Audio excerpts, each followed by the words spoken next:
नमस्ते, म चाहिँ एलएफजी कम्पनीबाट है हामी सम्पूर्ण नेपालीहरूमा पुगोस् र होइन हामी सबै सचेत रहन पाऊँ, हामी सोचेको जस्तो हुन पाऊँ भनेर चाहिँ आज यो भिडियो बनाउँदैछु है। ध्यान दिएर सुन्नु होला। अब यो एलएफजी कम्पनी चाहिँ कस्तो कम्पनी हो भनेदेखि अब यो कम्पनीमा चाहिँ अब थोरै जानकारी पाउनुहोस् तपाईँहरू, किनकि अब नयाँ आउनु सक्नुहुन्छ होइन। हाम्रो कम्पनी चाहिँ कस्तो छ भने यो कम्पनीमा चाहिँ हेर्न आउँदा नि हुन्छ होइन।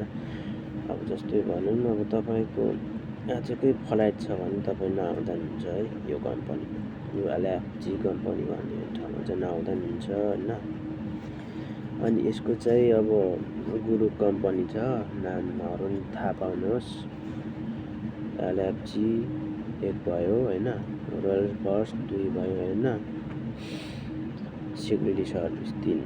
अब यो चाहिँ एउटै कम्पनी हो। यो कम्पनी आउँदै हुनुहुन्छ भने तपाईँ फस्दै हुनुहुन्छ। अब यसको बारेमा थोरै जानकारी दिनुहोस्। यसको के छ भनेदेखि भनेको जस्तो कहिले हुँदैन, गरिदिँदैन होइन। भने जस्तो अब नेपालमा भनेर आएको जस्तो कहिले हुँदैन होइन। छुट्टी केही हुँदैन, टाइममा स्यालेरी आउँदैन होइन। र अब कम्पनी चेन्ज गर्न दिँदैन। कम्पनी चेन्ज गर्नु लागि 3000 दिराम माग्छ यहाँको होइन। पासपोर्ट दिँदैन होइन। पासपोर्ट केही दिँदैन। त्यही भएर अब यहाँ धेरै फँसेकाहरू छन् होइन। पछुतो मान्नु फँसिसकेको पछुतो मानेर केही फाइदा छैन है। पहिल्यै जानौँ बुझौँ होइन सबै कुराहरू।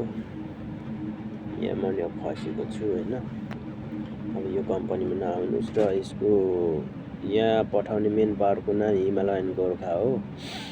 अब म आउँदा चाहिँ अब ललितपुर पुलचोक लिएर थियो होइन। अहिले चाहिँ कहाँ सारेको छ कि त्यही छ कि धेरै कुराहरू जान्नुपर्ने हुन्छ।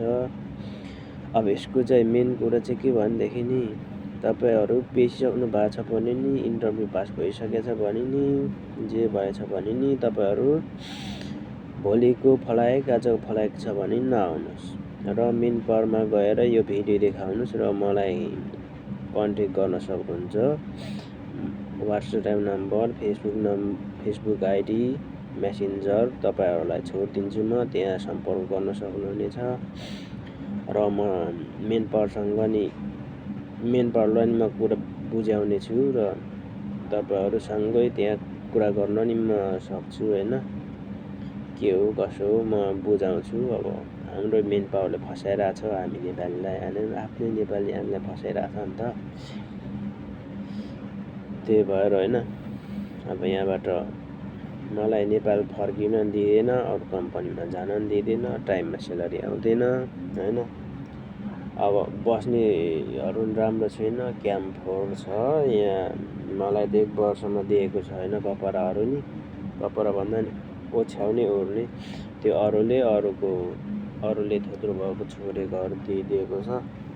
केही दिँदैन यहाँ त।